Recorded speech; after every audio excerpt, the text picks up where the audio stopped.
Y está el diputado nacional Rodolfo Tailade. Rodolfo, ¿cómo va? Buenas tardes. Aquí Daniela Ballester y Antonio Fernández Llorente. Saludamos. ¿Cómo le va? Buen día. Bueno, estamos sorprendidos por digamos, cómo crecieron los patrimonios. El de Rubinstein, por ejemplo, quien se la pasa recorriendo a medios de comunicación hablando de corrupción y del esquema de vacunas planteado por el gobierno. Sí, viste. Sí.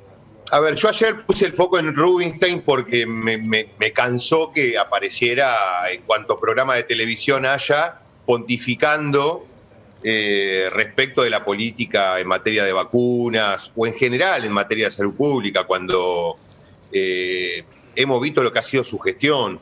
Yo puse el foco en Rubinstein, pero la verdad que estoy haciendo una investigación un poco más integral. Es escandaloso cómo han crecido los patrimonios de absolutamente todos los funcionarios de primero y segundo rango del macrismo durante su gestión.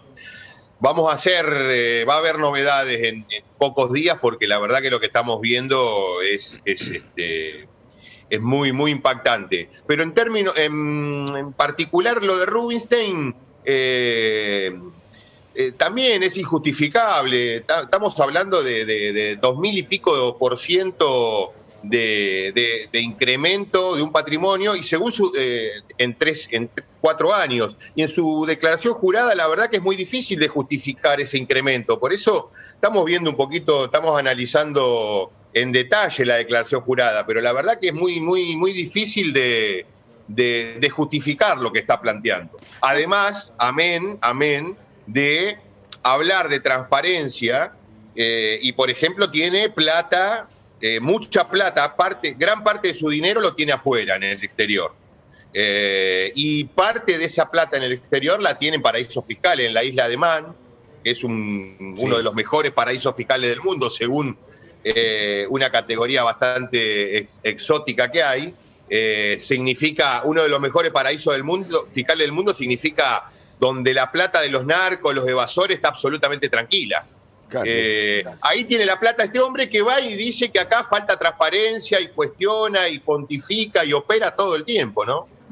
Tailade, bueno, justamente él dio algunas entrevistas, como usted decía, ¿no? La palabra pontifica también se adecua bastante a lo que ha pasado durante estas semanas, ¿no? Como ex secretario de Salud, dando cátedra desde algunos medios de comunicación, y tal vez en casi ninguno dando explicaciones de lo que sucedió. Pero es importante poner en contexto este crecimiento de patrimonio de 2.320% de aumento.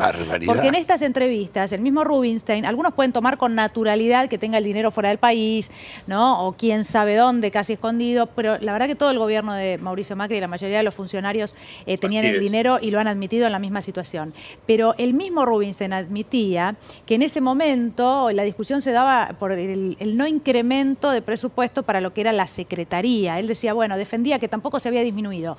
Pero lo cierto es que yo menciono el contexto, porque en un momento en que la Argentina realizaba un acuerdo con el Fondo Monetario Internacional, era muy difícil vivir para todos los argentinos, lo sigue siendo aún hoy, y en ese contexto es que él explica este 2.320% de incremento. Por eso sería interesante que explique cómo fue o cómo es que algunos pocos, que podamos saber de una vez por todas, cómo es que algunos pocos sí tuvieron un 2.320% de incremento en sus patrimonios. Exactamente, ¿no? Daniela, en ese contexto.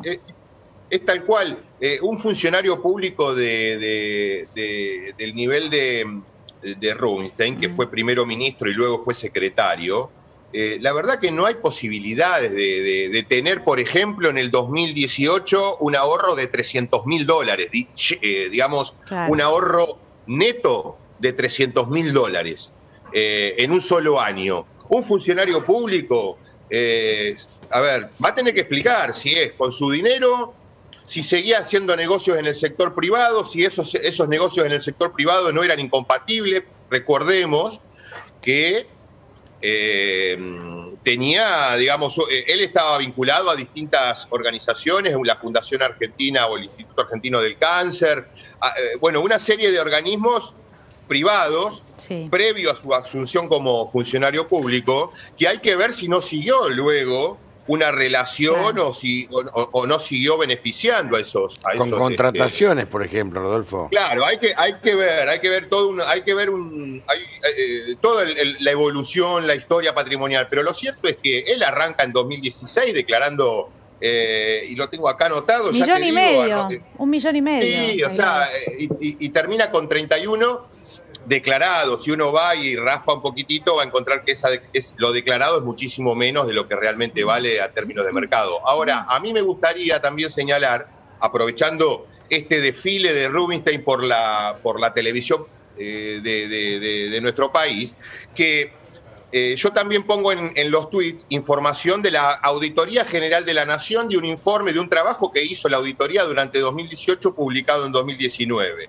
En ese momento la auditoría la manejaba el macrismo, más allá de que es un organismo que habitualmente la presidencia se la dan a la oposición. En ese momento la presidencia la manejaban dirigentes vinculados a Pichetto, con lo cual no se puede hablar de que era un organismo en manos de la oposición. Era un organismo en manos del macrismo. La auditoría determinó que la propia gestión de Adolfo Rubinstein fue en sí misma un riesgo epidémico. Dejó a provincias con menos del 50% de cobertura en todo el tema, en la vacuna en general, no en alguna en particular. Yo me acuerdo de haberle hecho una denuncia penal porque decidió el señor Rubinstein no darle la dosis de los 11 años en la vacuna meningococo a los chicos de 11 años.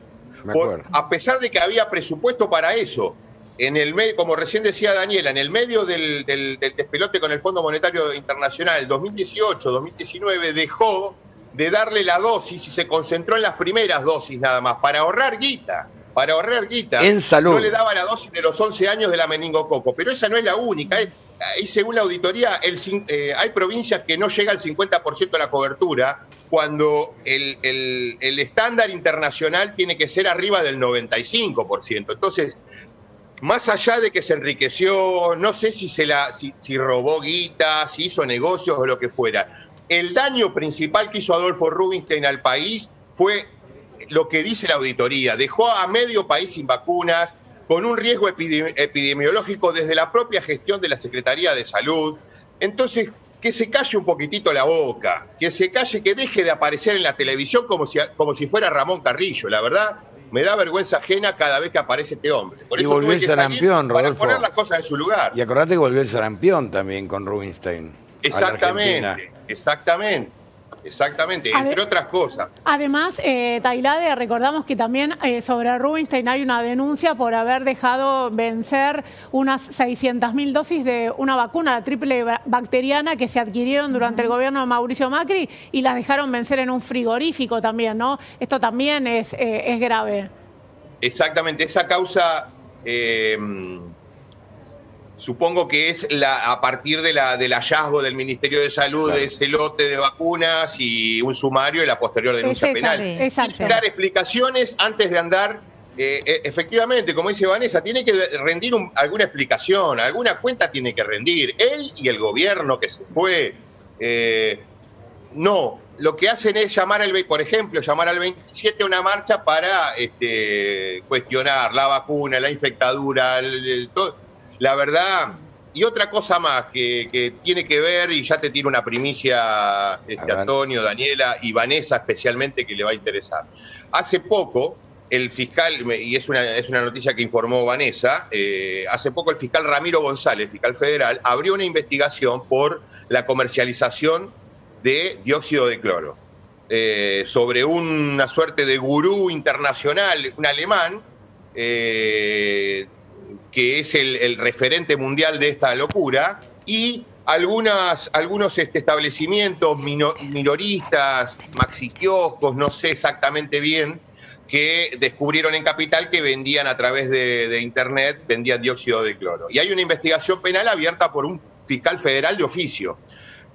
Nosotros nos vamos a presentar en esa causa y vamos a pedir que sean investigados los diputados nacionales que toman dióxido de cloro, pero no porque toman dióxido de cloro, sino porque difunden el uso del dióxido de cloro, hacen discursos en la Cámara de Diputados cuestionando al gobierno nacional de por qué no hay investigaciones sobre el dióxido de cloro.